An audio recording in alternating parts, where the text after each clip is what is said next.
The guy stabs the walker in the neck. He turns around and he goes, "Marmalade, bitch." Nice. Welcome to Where's Carl here on the Monkey Caviar Podcast Network. I'm Tiny, your host. With me, as always, Adam Levy. Adam, how are you this evening?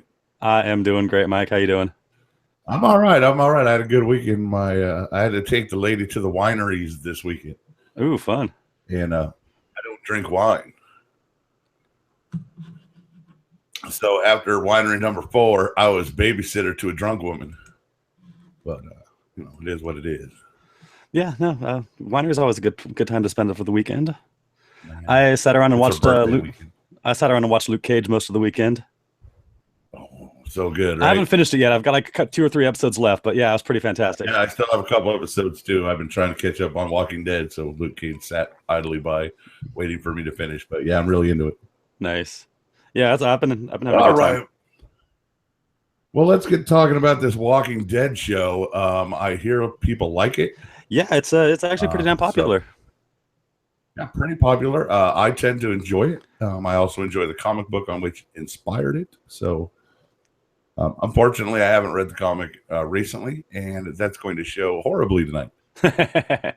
Yeah, well, I haven't read like the last maybe year and a half, 2 years worth of Walking Dead comic books, but I've read up to a good chunk of the series. So, yeah, well, once we get caught up to season 7, we'll be able to read along and do it that way a little easier. Yeah, it'll be a lot easier at a time. Yeah, than having to catch up 2 episodes or 2 seasons in a week. I was struggling. I've been watching a lot of Walking Dead. So season 3 is about one of my favorites. The prison scene, the whole prison sequence is like my favorite run in the comic books by far. It's the best. In the comic books, it's a little different. Rick loses a hand. Oh yeah, and he breaks it a little too severely, and then somebody lops it off. I can't remember who. The governor lopped it off. Oh, the governor lopped it off. Yeah, so it's not that he broke it. It's just the governor was in the comic book. Rick, Glenn, and Michonne went to go scope out Woodbury and got captured, and the governor was curious as to where they came from, and so he separated them all, tortured them a bit. Took some time beating the shit out of Glenn. Him and his boys ran a train on Michonne, and then which all that happens except Rick's not there. Like Glenn is captured with Maggie, yeah, and then with Andrea, and Michonne get this. Well, I thought Michonne and Andrea started out, went to Woodbury first before Glenn and them showed up because they separated. Yeah, they did. Yeah, so Michonne left and then went back to Woodbury afterwards. Right. Yeah, she was in there and then got out and then went back with Glenn and Rick. Yeah. And then she slayed Penny, the zombie baby. Yeah. It was a good one. That's one of my favorite bits. And she stabbed the governor in the eye, creating the eye patch. She did so much worse to him in the book. I was kind of sad that they didn't show all that in the show because she went medieval on his ass. She chopped off one of his arms. She chopped off an arm at the elbow. She nailed his dick to a board. That's I love. Not just stabbed him in the eye. She scooped his eye out with a spoon. I mean, she, after he raped her repeatedly while holding her prisoner, she wanted revenge and she got it. And had somebody not shown up, she would have killed him. Well, he gets his due. He certainly does. He certainly does. But he is the best part of season 3 is that there is a nasty little villain chasing them around. And, this is the first attacking them. This is the first real human villain we have in the show. And it definitely lays the track for the guy that is currently holding a baseball bat to everyone's head. Yeah. So we know what a big bad man looks like now, and we know what to expect. Well, and even in the book, like the governor in the book was a lot more sadistic than he was in the show. Like they made him likable in the show. Philip was a likable character in the show. He seemed kind of like your sweet uncle. He was just trying to take care of the town. But behind closed doors, when you saw like that darker side of him, he was almost always like that in the book. I mean, he was just this greasy, dirty looking, just didn't take shit from nobody kind of guy. And you didn't really get that from him a lot in the show until later on. But I mean, they prettied him up quite a bit yeah, from what he looked like in the comic. and even in the book, you know, the darker side of him in the book is nothing compared to what you got in store coming with Negan, because Negan makes the governor look tame. Well, I can't wait. I really can't wait for Negan. I'm calling it Negan Day. Yeah, that's what we're the boiling down to. and you know, I love the casting for Negan. I mean, Jeffrey Dean Morgan. Oh, can't go wrong. It's got stellar. Well, I mean, there was talks beforehand of going with John Hamm. That would have been weird. It would have, but you know, I could see John Hamm doing it. I can, but at the same time, all right, here's my only problem with that is I love John Hamm's comedic side. Oh yeah. So if I was to see John Hamm up there with Lucille, I don't know that I would have the same, oh shit, this guy's gonna bash my head in as I do with Jeffrey Dean Morgan. Well, you look at like John Hamm from The Town or something, you know, where he's, you know, that harder character. Yeah. All right, maybe. I like the way they went. No, yeah. I was happy when I heard Jeffrey Dean Morgan. So I thought it was a great choice. But season 3 also brings us Michonne. It brings us the governor. It brings us the whole loot of prisoners inside the prison. Yeah, that are much different than in the comic. We get Tyrese. Tyrese show up there. Oh yeah, Tyrese, Sasha, and of course, we get Judith. Yeah, a very different than how it happened in the book. I mean, we all know at this point that Laurie didn't make it out of the prison. And for those who haven't read the book, I'm going to spoil this just because I can. Judith didn't make it out of the prison either. Yeah, she was not long. That was one of the most fucked up scenes in the entirety of the Walking Dead comic books I have ever seen. Is the way Judith goes out. It's yeah. Go ahead. You can spoil it. It's been a while. After when the governor finally raids the prison and shit's going downhill, everyone starts running. Rick and Carl are running. Laurie's running, carrying Judith with her, and one of the governor's men unloads a shotgun into the back of Laurie, killing her, and she falls and smashes Judith as she falls, and that's how the baby dies in the book. A crushing death, as it were, literally and figuratively. Yeah. So, but that also led to one of my favorite scenes in the comic book, which they kind of did a little bit in the show. Was Rick and the telephone. Okay, I got a problem with this. All right, here's my thing. This is the part of season 3 that I hated the most. Okay, is Rick's break with reality. Yeah, I understand the stress and all that, and you know his wife died and all that, and he's got a lot on his plate. But the break from reality bits were a little much for me. Yeah, I mean they went a little heavy-handed in the show. So heavy-handed, it was gross. In the book. It didn't happen until after they got out of the prison. You know, him and Carl are holed up in a house recovering, and Rick gets a phone call from somebody who, you know, from some random survivor out there who's just dialing numbers. And, you know, over the course of a number of conversations, he finally realizes that this is Laurie on the other end of the phone talking to him. And I loved how it all ended, though, because, you know, when he finally gets healed up and him and Carl leave, you know, they get in the car, they load it all up, and Carl's waiting in the car. He's like, hold on, I gotta go get something really quick.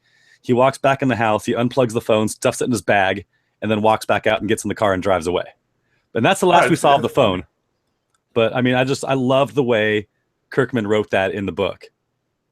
But for that sequence in the series leads to one of my favorite moments in the series, which without it, with doing the whole Rick and Laurie thing, then I might miss Carl eating pudding. Right? And the sheer joy of Carl finding a big, giant, unopened tin of chocolate pudding and sitting on the roof of a house, just chomping away. And what is it with television shows? What is it with television shows and kids and pudding? Because between this and Stranger Things and the kids and their pudding in that show, I mean, pudding is awesome. Pudding is great, yeah, but I mean, it's never had such a prominent role in television as it has lately, you know. Well, they're trying to recoup from the Bill Cosby image. Yeah, you get some kids from Netflix show eating pudding, and all of a sudden, all is forgiven, right? Right. They're trying to rebuild the image one show at a time. Um, so yeah, that being one of my favorite things. My I love Daryl in season 3. The growth of Daryl in season 3 is awesome. Yeah, you get a lot. Yeah, you start to really get a lot more of Daryl, being a good guy, and just this. I think this is the season where he really came into his own. You saw a bit of it in season 2 with him looking for the missing girl, but yeah, in season 3, Sophia. Yeah, in season 3, you really see Daryl kind of taking an active part in the group. Yeah, when he finds Carol and does the big officer and a gentleman walk with her in his arms, and he has to fight his brother. And no, I don't want to fight my brother Nibbles. and he saves Rick after the governor attack. It's just there's all kinds of good for Daryl going on in season 3. Yeah, if you didn't really care for Daryl too much from the first couple seasons, this season would have really changed people's minds.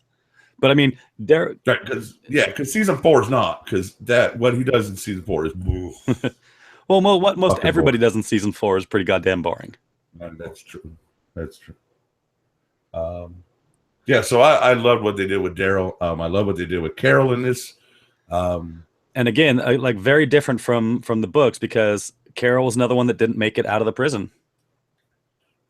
Oh, I wasn't aware of that. I guess I missed that. Yeah, Carol had a really severe break while in the prison. Going into the prison, her and Tyrese had kind of hooked up, and they were an item for a hot minute.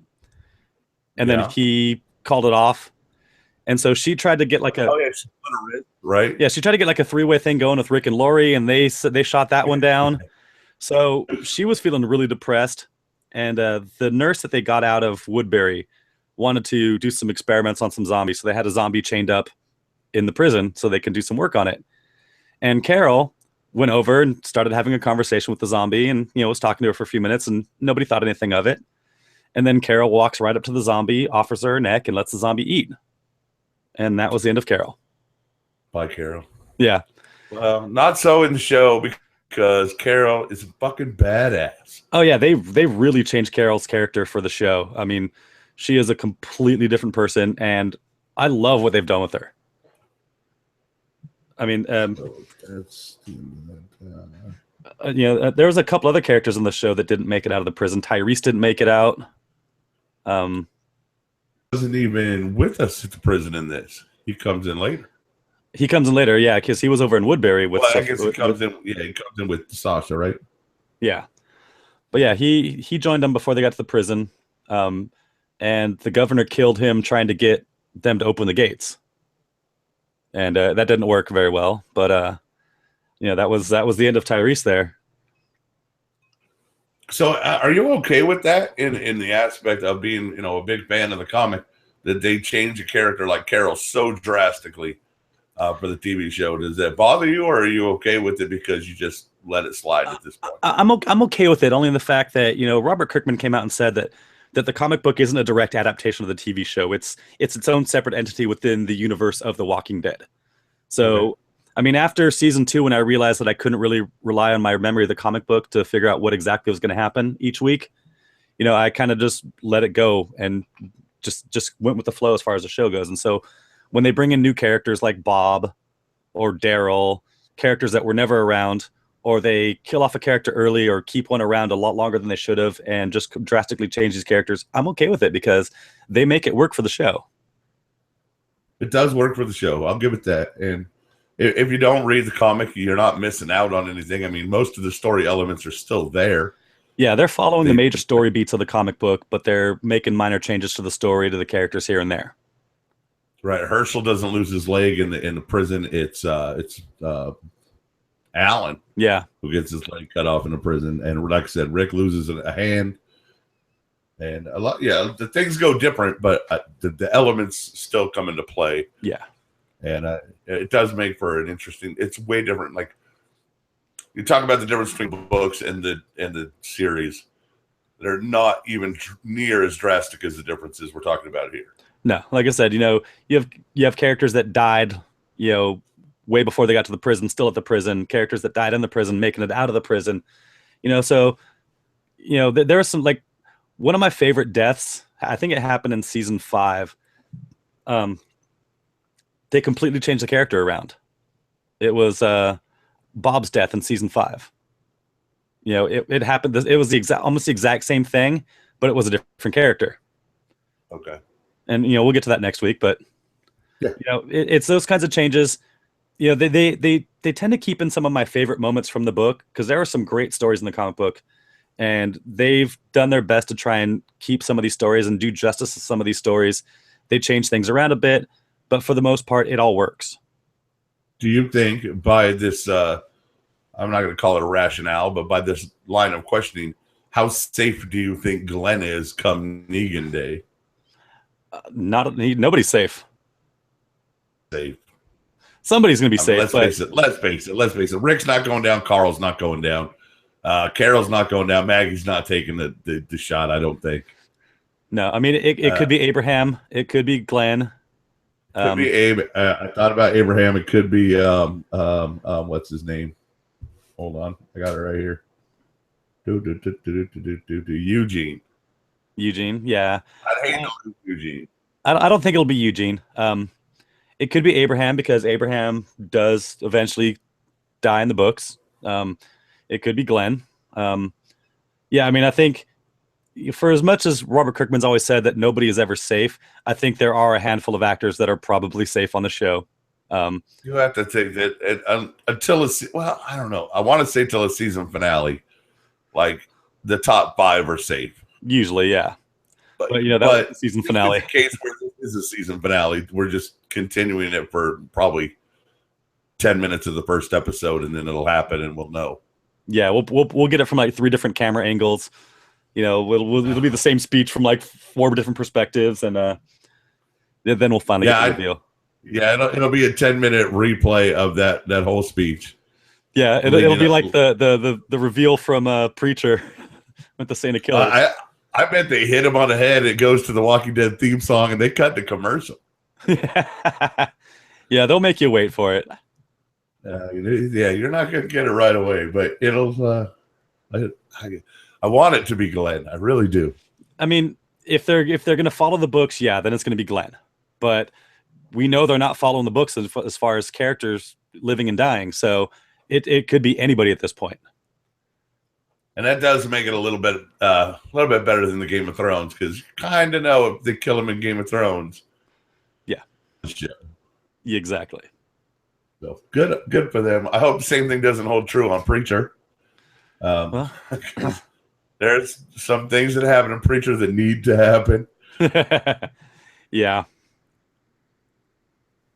How did you feel about? I thought the governor's attack on the prison, using the van full of walkers, was truly inspired. I thought that was a great piece of mayhem.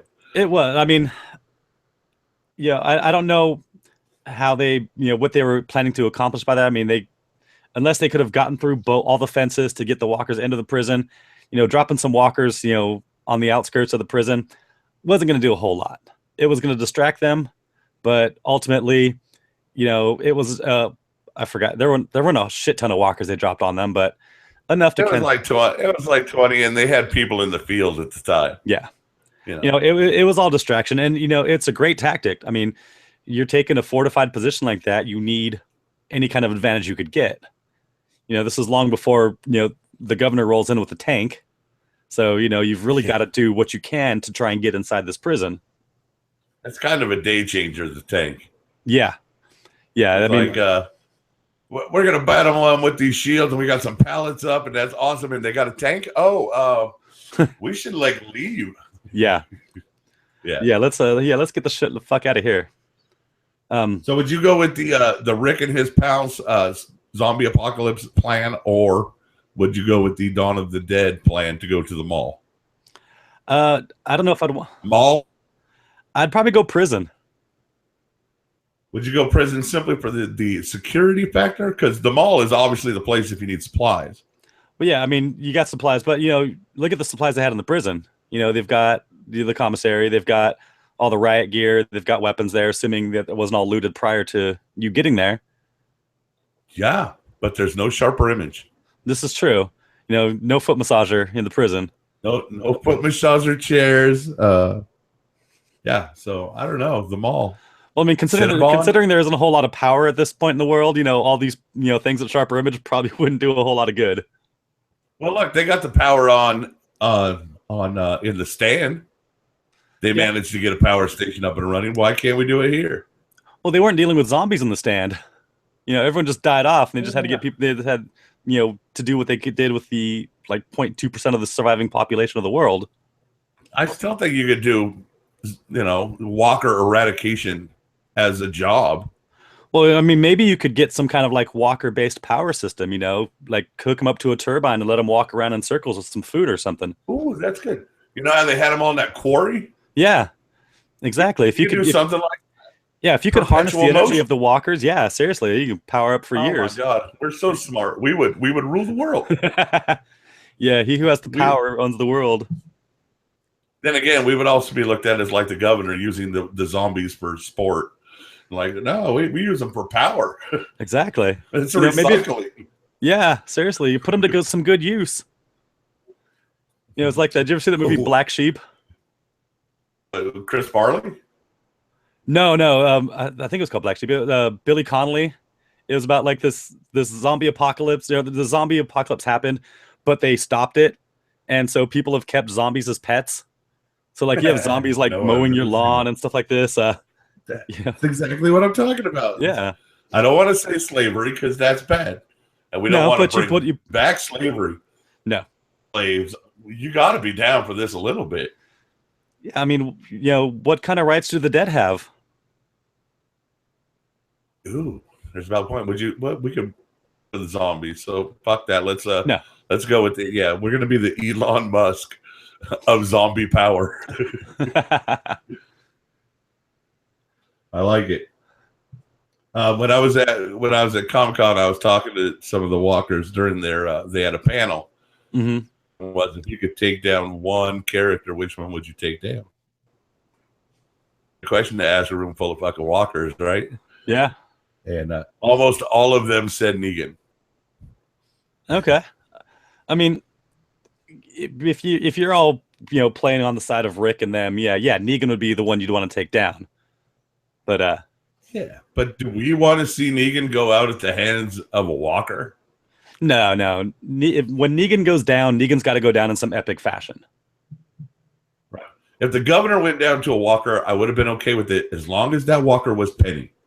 Well, he did go down to a walker. They left him alive but badly maimed, and I want to say he got eaten at the end. But I mean, they still. Oh, in the comic? No, in the show. Lily comes up and shoots him in the head.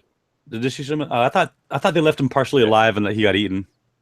No, okay. they cut back to his corpse, and he's still laying in a field of walkers. Gotcha. So, yeah, she walks up and shoots him in the head because of her fake Penny daughter.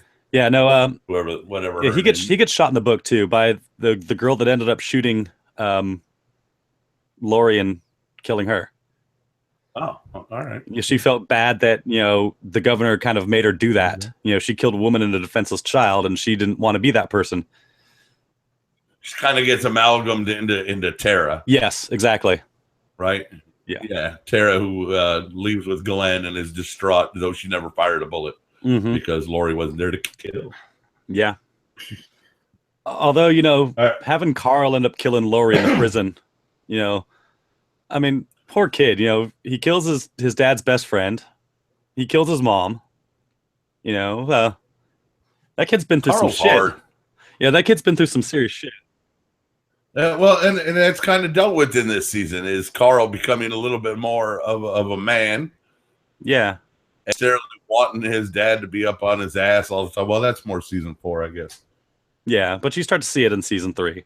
But Carl's becoming a badass. And I said, President Carl, I think, is the only way this goes down. Yeah. The only one who is absolutely safe. He may lose an eye, he may lose an arm, but Carl's going to make it through and run the world one day.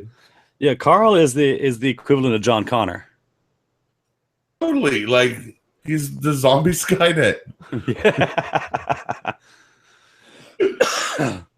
Yeah. Carl's going to invent time travel. He's going to send somebody back in time to stop the zombie apocalypse from happening. Spoiler alert, it's Eugene. I love Eugene's theory on dinosaurs and the zombies and the dinosaurs. He brings it up on the show. It's just it's a random throwaway thing when they're walking. Yeah, because there's a lot of walking. Yeah, and he's like, yeah, this play could have been around for the dinosaurs. Could you imagine a zombie pterodactyl and shit? And I was like, oh my god, I love Eugene. Yeah, Eugene was a weird character. You know, I mean, his character between the comic book and the show pretty similar. You know, that science teacher, his whole motivation with joining up with Abraham, spot on. I mean, you know, trying to get to DC because they're working on a cure out there, and he's trying to get out there to help. And it turns out he's just a science teacher, a high school science teacher, and he knew he couldn't make it on his own, so he lied through his teeth to get people to protect him. I mean, brilliant. You know, it's a horrible thing to do, to lie to somebody like that, but you know, when you're fighting for survival, that's all you got. That's true. Let's go through some of the people that died in season 3, and you can rate their how they went out as either awesome or a bitch. Let's go. Big Tiny. He got bitten. Yeah. But he held some people off at the end, though, didn't he? Didn't he die like saving? Out okay. Yeah. Yeah, he was with Glenn and Rick and doing a sweep of the prison. So all right, he's good. Tomas went out with Rick putting a machete in his head. Well, he deserved to go out. The guys in the prison. Well, see, here's the thing. You know, in the show, the guys in the prison, they were assholes. They all deserve to die. In the comic book, when they get to the prison, there's like a handful of people that were still there, and most of them are like nice people. They're not like horrible, hardened criminals. They're people that are just trying to survive. But there's one or two people there that, you know, there's a guy that's a serial killer that, you know, starts hunting people down in the prison and killing them there. So the people in the prison, when Rick and his group get there, they're all despicable and they all deserve to die. They do. And he puts the machete in his head. That's a pretty good one. Yeah. I was a big fan. Now, while talking to he's just standing around talking to Carol in the yard. What a lovely day. I think I'm going to go work in the garden. Bam, bullet right in the head. Yep. And he's gone. Didn't see that one coming. No. Bit by a walker. Yeah. You know what I've learned from this show so far? Don't be a black man in the zombie apocalypse. Well, see, that's not fair though. We've still got yeah. Well, they've brought a few more in, but like T-Dog, Tiny. Well, you could be a black woman. You could be a black woman. It's okay. Michonne and Sasha both still kicking. But the priest, and Morgan, they're in grave danger at this point, you know, because black men do not make it in the zombie apocalypse. Tyrese, Bob. I mean, come on. They've killed them all. In the days of Black Lives Matter, we can't kill off Morgan. No. All right, Lori goes out by C-section, and Carl. Yeah. I mean, that's not the way you want to go out in the zombie apocalypse. Yeah, you want to go, you know, on your feet, but she went on her back, bringing us a child that we really have nothing to do with on the show. God, we don't even need it. No. It's a whiny baby. That's why they killed her off in the book. Because really, what are we going to do with the child? Plus casting's a pain in the ass. Yeah. Look at what's going on with Carl. Yeah. I don't know what age Carl is in the comic. He's like 22 now. Yeah, he's aging. I mean, that's the problem with bringing on kids in shows like this. You know, that's why they got rid of the kid in Lost, because he was aging too fast. Right. Walt had to go. He was getting too big. Yeah. Hold on, I just got a text that says, you need to show all the studs that were picked after Jim Park. Oh, that's for tomorrow's podcast. Oh. Like, who's talking about fantasy football during wrong show? Yeah. So, hey, we were the highest rated show this week. Nice. I got that message this morning. That's pretty awesome. Not today because we have no live viewers. Well, it's Columbus Day, man. Everyone's out celebrating. That's right, and it's Monday Night Football in this town. The Panthers are playing. My girlfriend's there, so. And I don't know what the score is. But I really don't care. All right, so that's about covers season 3. We moved to season 4, The Fellowship of the Plague. Well, just the second half of season 4. The first half of season 4 was still pretty decent. Right after the first, the mid-season finale, the prison is in shambles. The governor is attacked with a tank. He's dead. Well, no, we forgot one notable death in that. I'm sorry. Yeah, I didn't finish the death list. I'm sorry. Let's go with Penny. Penny went down by the Michonne sword. That was fine. Merle went down by the governor. Yeah, I think that was kind of a bitch way to go. A little bit. Milton went out attacking Andrea. Yeah. So I'm okay with him. Yeah. And Andrea went out. I mean, she got locked in a room with a zombie. Yeah, she got the bite, and that was it. Was there somebody? No, it was Andrea was the one I was thinking of. Andrea, yeah. Again, another one that was. Yeah, Andrea goes down. Another one that's very different because Andrea was still around in the time of Negan in the books. No, well, see, there we go. Yeah, her and Rick hooked up later on. Has the things going on with her character slid to any other character in the show now? That you're aware of? Maggie's taken on a little bit of her. I mean, because Andrea became like the sharpshooter of the group. She was the spotter. She was, she carried the sniper rifle. She was up on the watchtowers and the walls looking out. And maybe Carol a little bit. Not so much. I mean, like you see, like in last season, you see Maggie taking a watch on the walls a lot, and that was a lot more Andrea than Maggie. Okay. So yeah, in season 4, we get a whole new a group of people. We get Abraham, Eugene, Rosalita, the hottie. Yes, the hottie with the body. Bob, Tara, Lily. But they don't last very long. And Mika and Lexi. Oh, the two girls? Yeah. Mika and I don't want to say Lexi, but that doesn't look right. Lizzie. Yeah. So there's a sociopath loose. Is the little girl. Yeah. Awesome twist. I'm so down. She almost smothers Judith. Oh yeah, I mean, and you saw that girl losing her grip in the prison when she's out there like playing with the zombies through the fence, talking right, like naming them and having a good time, naming them and playing with them and like, oh no, they're not dead, they're just sick. We can help them out. We can have a good time with them. That was when you first started noticing that girl was fucked up. Right, completely. Yeah, and so Carol has to put her down. Yeah, I mean, basically that's how it rolls. And here's the thing, you look at it from the perspective, maybe the child doesn't really have a grasp of what's necessarily going on. They've got that innocence. They haven't really been, hardened to the way the world is, so they still thinking that, these people aren't bad, even though they've seen them eat their friends and family. They've still kind of got that innocence about them, but that's going to get you killed in the long run, or it's going to turn you into a sociopath. And a good sociopath she is. She is. Yeah, I like when they do really fucked up shit, especially when they bring in elements that are like, oh my god, we had to deal with walkers and we have to deal with the governor and we had to deal with basic survival and why don't you throw fucking cannibals at us? That's about The Walking Dead. Yeah, just when you think it's the most fucked up, there's gonna be a dude with a tiger. Yeah, like it gets more fucked up. I can't wait for King Ezekiel. Yeah, yeah. I mean, I touched on this a little bit in the last episode, but in the book, the girls were two boys, and it was Carl that ended up taking them out. The one of the brothers had killed the other one in the middle of the night. Nobody knew who did it. He wasn't confessing to it, but Carl knew.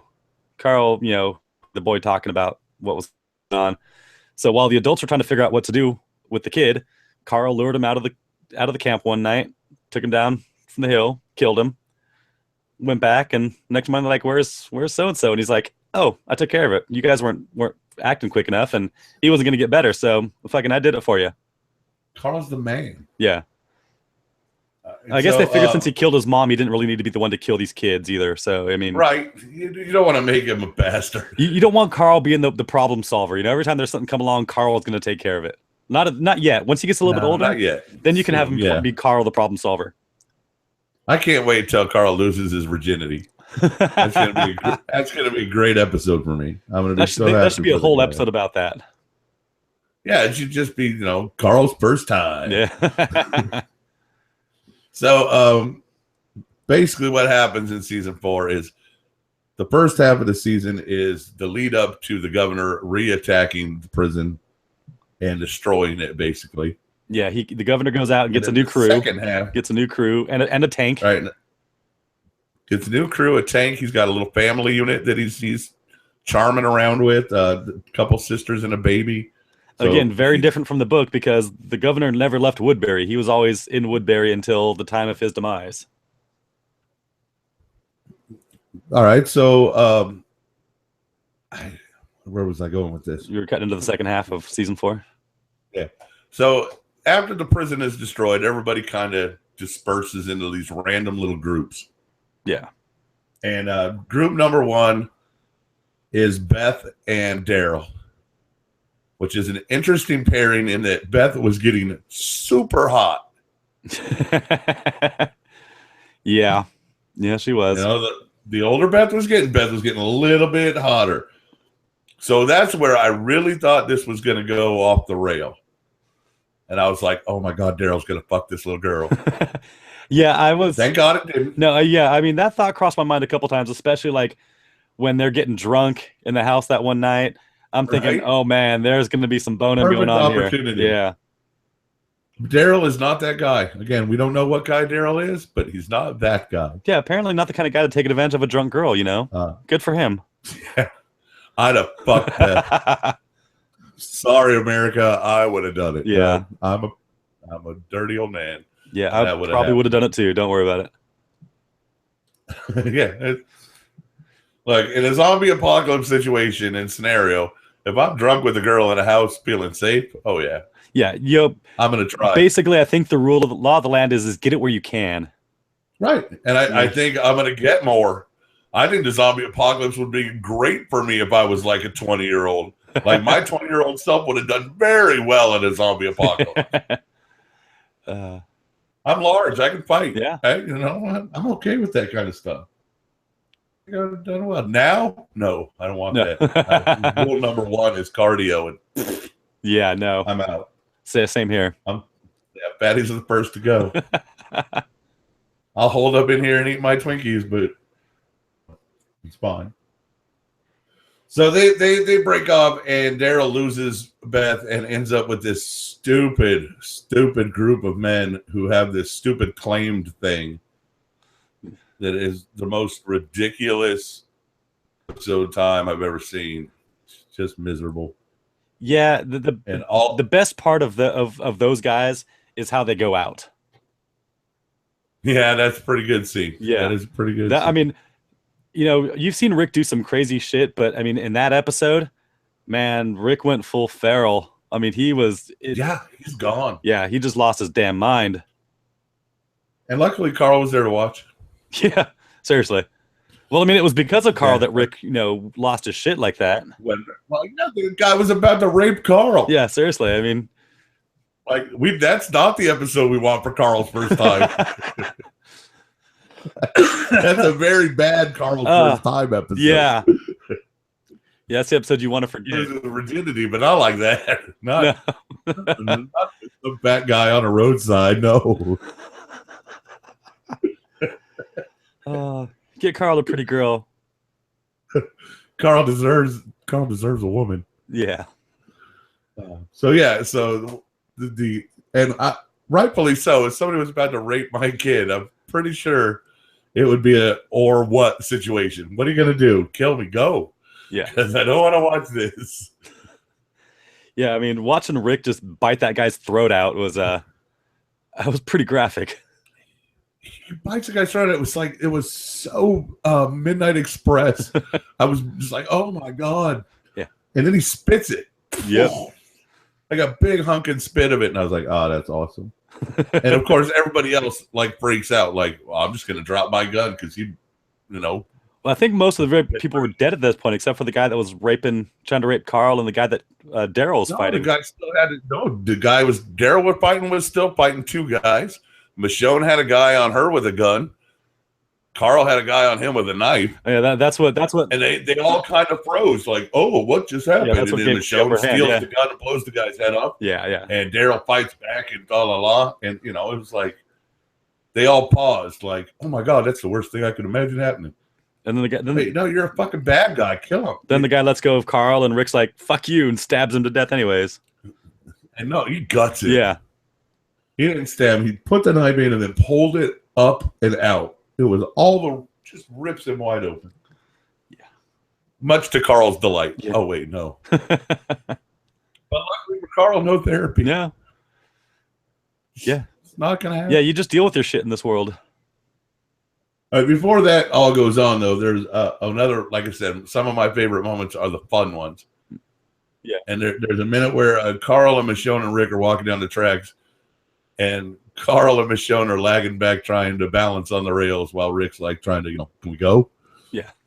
And they're like, no, they got a little bed over a candy bar, which is all foreshadowing so that we can see the candy bar so Daryl can see it later.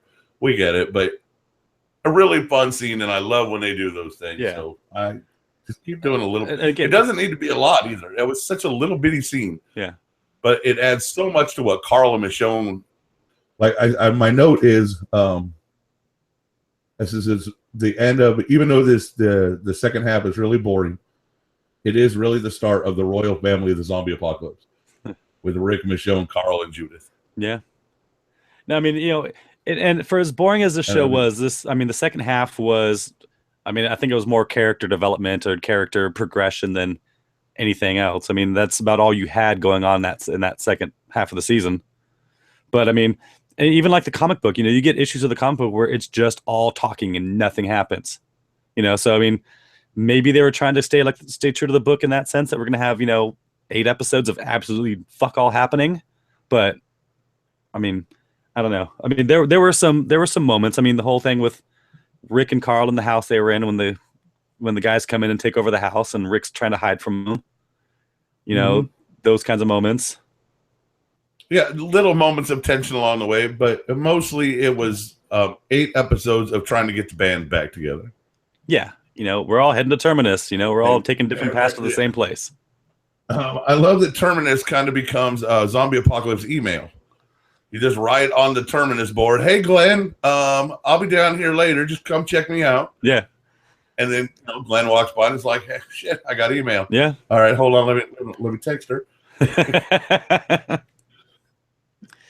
Right, that was one of my favorite things. I was watching it today, and I was like, it's just fucking. That's the email system now. So see, there was one thing about the second half of the season that upset me, and it's my fault, not the show.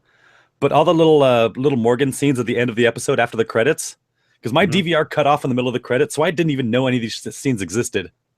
Oh, yeah, I don't know that they exist either because Netflix. I don't watch to the end of the credits. Okay, I skip to the next episode. Yeah, there was like a little like a little scene at the end of each episode of like Morgan making his way. Well, you didn't know it was Morgan until the end, but you see this guy bundled up making his way along the tracks, seeing the signs of Terminus, and like following Rick's path along the way. Oh, and so we didn't talk about a shadowy figure. Yeah, we didn't talk about the Return of Morgan episode. Oh yeah, we kind of skipped over that because it was a one-off little thing where Rick goes back and finds Morgan freaked out, and yeah, Morgan is. That's the clear episode, right? Yeah, Morgan was like batshit crazy. He should have won an Emmy for that. That was a really good episode for both of them. Yeah, I mean the actor that plays Morgan, I can't think of his name, but he is fantastic. Yeah, he's amazing. And again, really divergent from the character in the books. After they leave the prison, after Rick and them have hooked up with Abraham's group, they realize they're not too far from where Rick used to live. So Rick and Abraham decide to make a stop back by Rick's old sheriff station to get some weapons and that. And while there, Rick decides to go check on Morgan, see if he's still around. And Rick gets to the house, and Morgan's still there, but his kid is a zombie, and he's got little Dwayne chained up in the house. And see. They all do that, though. They do. They just can't let go, you know? Can't let go. This is why I don't have any kids. Just in case. in the case of the zombie apocalypse, yeah, what are you going to do?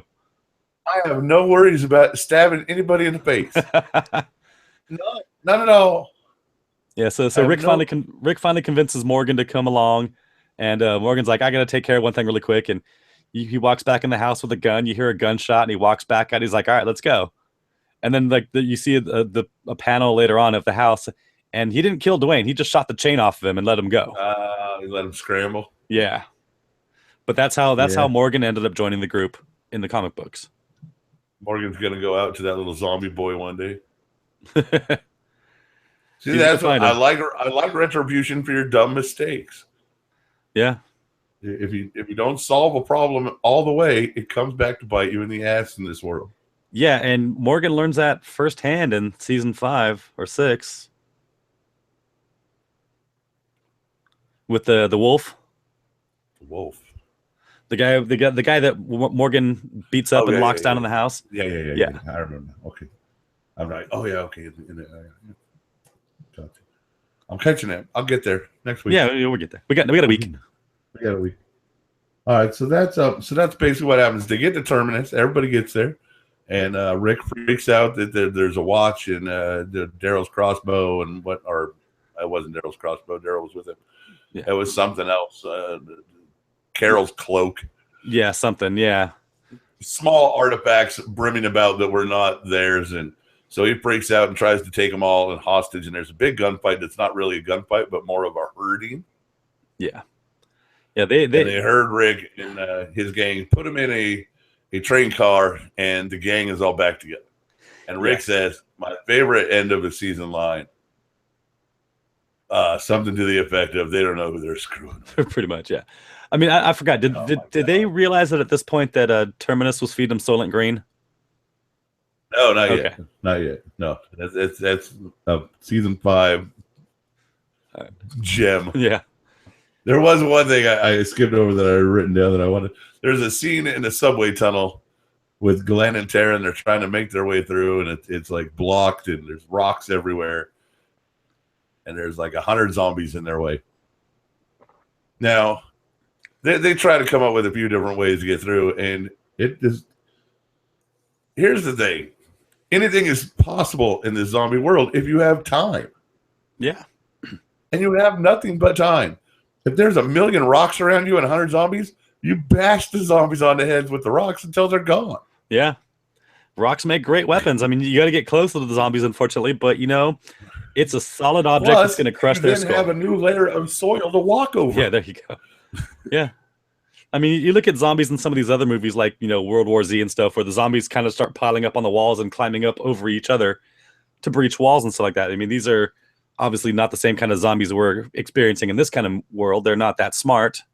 They're not that fast, and they're not that agile. We had that problem at the prison where they were on the gate and they were swaying the gate. And that was just because of sheer numbers, though, because that was just, you've got, 100 of them pressing on one spot of the fence. It's going to give way. But they weren't like climbing over each other to climb over the fence. Walker Busters could be the greatest job. Yeah. Post-apocalypse. If you could just roll around and be like, look, you give me a can of food, I'll take out 20 walkers. Yeah, no, and especially like, in the prison when they had like the riot gear, if you could protect yourself with something like that, God, you'd be great at doing something like that. Oh yeah. So I always thought the prison, when they had this problem, it seems stupid to me because you have people that you can spread out, and if they go where you yell, you can move herds. Yeah. So it's just time consuming. So yeah, you have to take your time. You have to stab, and then move them all over here, and then drag those ones out and burn them. Yeah. All right, and then let them come back, and then stab, call them all away, drag those. It's a slow process, but you can get the job done. Yeah, and you see them doing that throughout the season. You see them occasionally, them walking the fence and sticking screwdrivers and stuff through the fence and killing zombies. Right. Well, and we're going to come up on a big one, like I said, the quarry.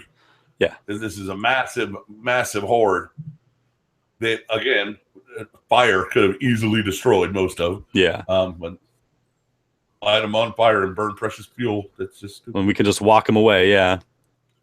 Right. And I like their idea of trying to funnel them out one at a time, kill them off slowly. Yeah. Great plan. And it is a good plan. You just have to have follow through. Yeah. Well, I don't, the whole fact that, a bulletproof plan. Yeah. I mean, well, they weren't expecting, the the ground to shift and the truck to move and create a bigger opening. But they couldn't really have planned for that one. Have a fallback. I mean, there has to be a retreat signal. Yeah. You can get out of there without a bunch of damage. Like I said, I think that eventually you could get to a point where problem is no longer a problem.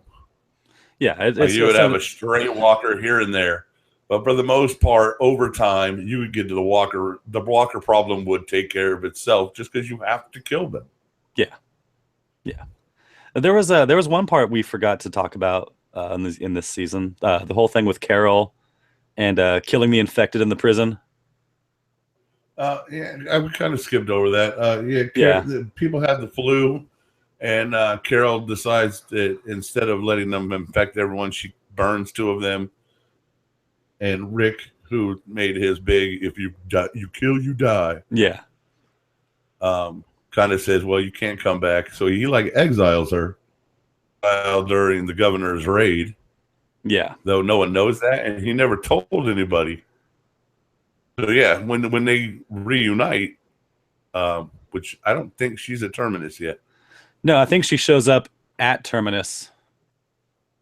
She's got the kids. She's got Judith and Judith Tyrese. And Tyrese now. Yeah. Yeah, they're not in the. If I remember correctly, I just watched it, but yeah, I don't think they are. I know it's not because Carol fucking sets everybody free. That's right. Sets up the herd invasion of Terminus. That's right. Covering it. Yep. Yeah. Next week we're gonna have one of my favorite scenes from the comic book, which they did a pretty decent job of covering in the show. Which was what? The resolution of Terminus. How about you? Don't tell me. I'll try to guess next week. Okay. Try to guess which season is it in? 5 or 6? I think it's 5. Okay, so it's either late in 5 or early 6. That's what you're saying. Yeah, I believe so. That's I will try probably more the middle of 5. But while I was watching today, and I said I watched a lot, I had a really bizarre fan fiction-y thought. All right. And we talked about it a little bit in the pre-show. Where I used to live in California, it was the greatest geek house ever invented, and it was history in mankind. There was no better geek house to live in than this one. I wish there was a documentary of the Casa Soprano years, because it'd been fantastic. On our walls in this house, we had every single Lord of the scimitars. I mean, it was geek paradise. It was pretty fantastic. Comics, shelf units of comics. There was Clerks and action figures throughout the house. Doc Holliday on the wall. It was an amazing place to live. Yeah, I mean, it's good friends. Still friends with all of them. Not the greatest friends, but still friends. Yeah. I was thinking about, how cool would it be to write a little story set in Kirkman's zombie apocalypse world of what would have happened to Casa Soprano had the walkers invaded. And first of all, I have to think that though we were well armed, we were probably really poorly organized. I forget who all was living at the casa at that point. All right, so we'll add it with everybody that was there at any time. Okay. So there was me, there was Shay, there was Aaron, the boy. Yeah. There was Newman, there was Jeff Vash. All right. And for a little bit, there was a girl, but we really don't count that. That was a weird time. But yeah, so that was it. So with those 5 guys, we'll throw you and Steve into the mix as our fellowship. All right. And now there was some supplies about, because it was a small apartment complex, though it did have a gate. So it would have been safe at first after we killed everybody that lived in there. Yeah.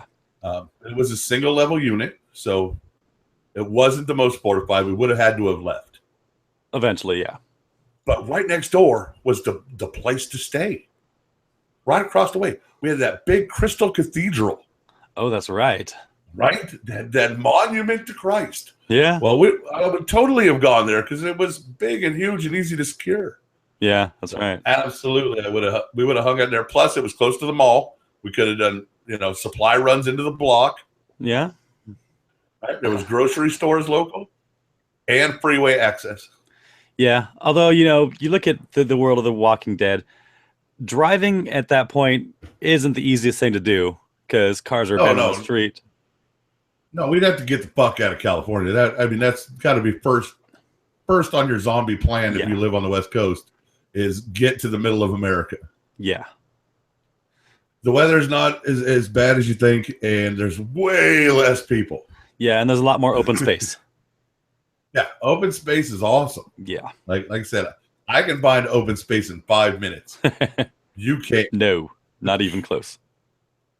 So, harder for you to get out, and therefore harder for us as a group to get out. Yeah. But those swords would have been. Yeah, would have been golden. That's the one of the neighborhood we lived in. I'm sorry, the neighborhood we lived in would have been perfect for illegal guns. Yeah, that's true. See, that's always the problem with the zombie apocalypse and the weapon situation is everyone wants to go for guns, but unless you're a great shot, guns aren't going to do anything. You're going to run out of ammunition, and the noise is just going to attract more walkers.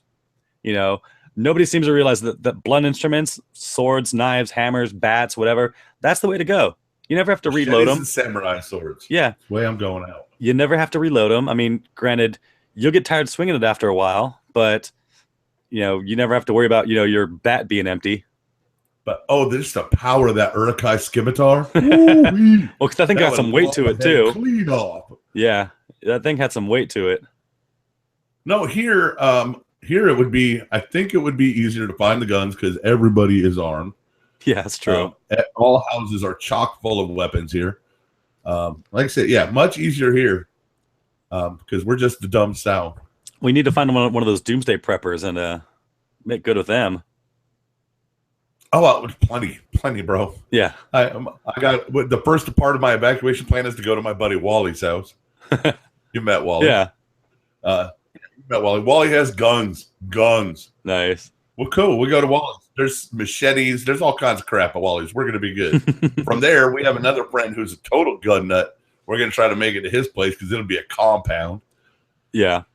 And then we're good. Yeah, you got all those doomsday preppers, the guy that had the compounds that felt like 10 years worth of dry goods stored in underground in a little shed. These are the kind of people that are going to weather this apocalypse. I bet Leo sends it to his private island. Yeah, if you got a place like that, more power to you. That's the best way to go, right? Your own tropical paradise. Yeah, as long as you've got They tried to do that on Fear the Walking Dead, don't they? They don't go to an island. They get to a boat, but the plan ultimately was to get to Mexico. Oh. They had a compound down in Mexico, gated. 25 million people in Mexico City.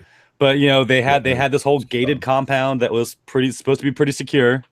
But yeah, of course, the one flaw in all of these plans is people. So right, you can see how that goes. Like I said, Catalina would not be hard to clear of people. Now, I don't know what the population of Catalina is, but yeah, you might do okay out there. I think you could do well on Catalina. It's close. You could definitely come back to shore if you had to. It's about an hour and the occasional. And the people that made it out there would be, alive. Yeah. Yeah, it's about an hour and a half from the beach out here. Yeah, it's like 26 miles. Oh yeah, it's sizable. Yeah, and there's definitely a place to live out there. They've got hotels, animals on it. Yeah, it's got plush life. So there you go, Catalina. That's your best bet. Probably get me to a boat. I'm going for Fort Sumter. You want to talk fortified? That fucker is fortified. It's still got working cannons out there. It does. Nice. They don't move, but they're pointed in all directions. Yeah, it's pretty badass. I got stuck out there during a storm. We just went out there for a day to check it out, and it was crazy. All right, that's going to do it for season 3 and 4. We did good for not reading the comics as much as I wanted to this week. Yeah, I got to try and review for the covered next all the one. beat. Yeah. Well, we'll catch up. We're going to try again next week. We'll do 5 and 6, and then it's the weekly show. So we're that close to finding out who Negan are on, and yeah, that'll be fun. Yeah, find out who Lucille gets to enjoy. That means we're like 9 weeks away from a break. When you put it that way. Yeah, 9 weeks away from a break. Nice. All my breaks are going to happen at once. So yeah, that's probably good for you. Caviar this week because we're taking a break. Yeah, it's good to take a break every now and then. We're going to do 10 episode seasons of that. Weeks in between each 10 episode. But we're only taking one because this 10 will put us right at the Christmas New Year break. Okay. That works. 1 week off for a monkey this week. We'll come back in 2 weeks, knock it out of the ballpark. Because I got to do every week because it's fantasy and football, whatever. and Survivor just started, so we're on that for a while. And then by the time we get done with this, it'll be almost preacher time. Getting close, yeah. Oh, that'll be fun. I can't wait for season 2 of that. Yeah, me neither. You Westworld caught up? I did. I actually watched both episodes yesterday. After I watched the first episode of it. Was good. Well, fortunately, before the episode 2 aired, it was on demand, and so my DVR awesome on HBO. Yeah, so my DVR pulled that up, and I watched the second episode. That was pretty awesome. So good. I love the cast. I love the show. I can't wait to find out what the hell's going on over there. That's great. Yeah, Ed Harris is amazing on that show. Good. And I fucking hate James Marsden. Well, there was a long time, but there was talk of James Marsden being Jesse Custer. Oh God, I remember that. That would have been scary. Fucking hated that. I would have hated that. Yeah. Thank you, Dominic Cooper. You're doing a wonderful job. Well, thank you for the movie where James Marsden was going to play Jesse Custer not happening. Yeah. That would have been brutal. That would have been. That's going to do it for us this week. We'll see you next week. Until then, love many, trust few, do harm to the walkers. There you go.